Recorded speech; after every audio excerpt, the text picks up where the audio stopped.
Hello साथीहरू, good morning है सबैजनालाई। के छ हालखबर? सन्चै हुनुहुन्छ होला है। म धेरै दिनपछि होइन भिडियो बनाउँदैछु। हेरौँ के हुन्छ है अबको भिडियोमा।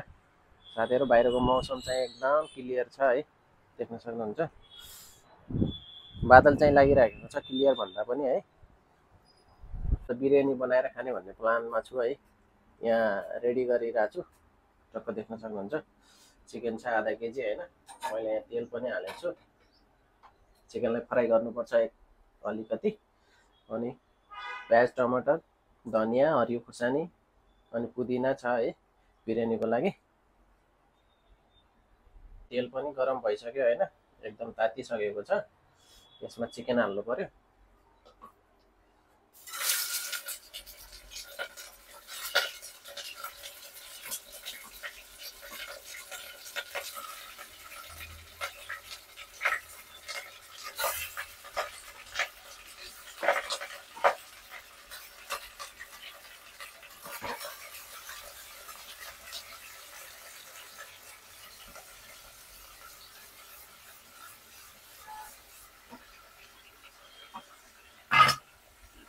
त्यसको लागि बिरयानीको लागि यता छ रेडी स्पेसल होइन साथीहरू।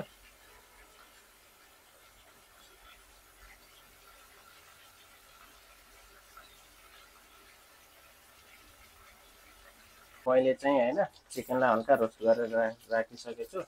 अब यसमा हाल्नु खुर्सानी होइन, हरियो खुर्सानी।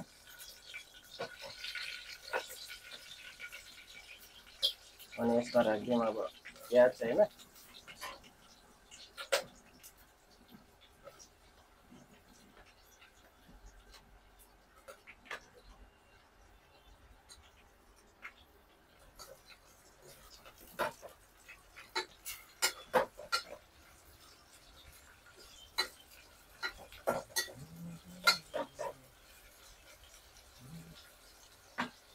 अब प्याज हल्का रातो भइसकेपछि होइन फ्राई भएर टक्क टमाटर हालेर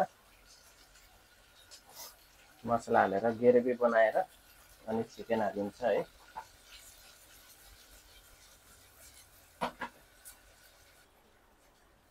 बिरयानी रेडी हुँदैछ है। मैले चामल पनि हालिसक्यो, पखालेर चामललाई।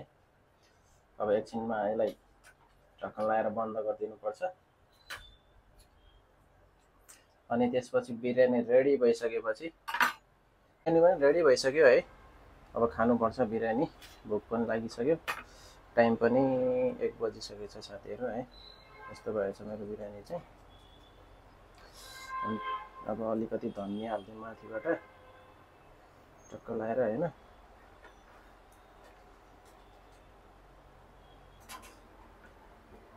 कस्तो भएछ बिरयानी टेस्ट गर्नु पर्यो साथीहरू है।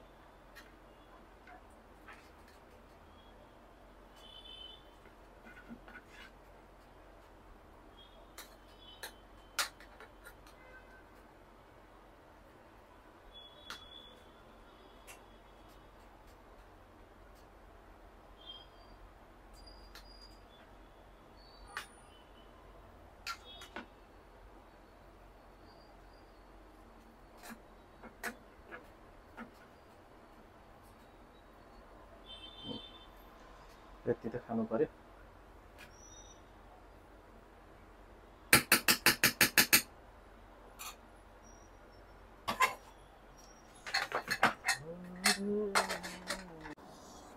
ल साथीहरू, अब टेस्ट गर्नु पर्यो बिरयानी चाहिँ कस्तो भएछ है। धेरै दिनपछि बिरयानी बनाएर खाइयो है साथीहरू।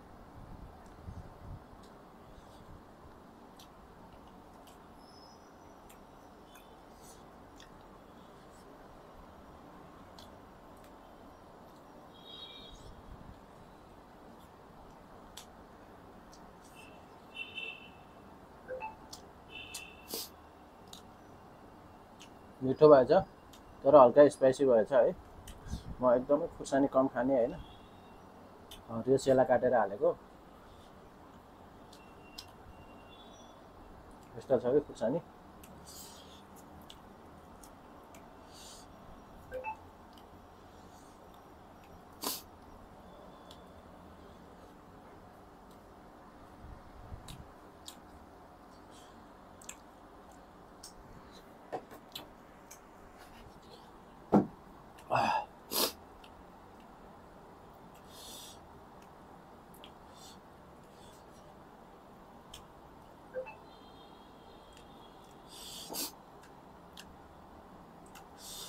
घरमा बनाएको बिरयानी र बाहिर होटेलबाट किनेको बिरयानीमा धेरै फरक हुन्छ कि साथीहरू है।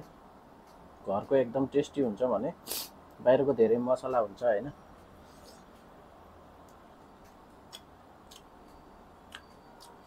तर खानालाई एकदम मजा हुन्छ कि घरमा बनाएको बिरयानी।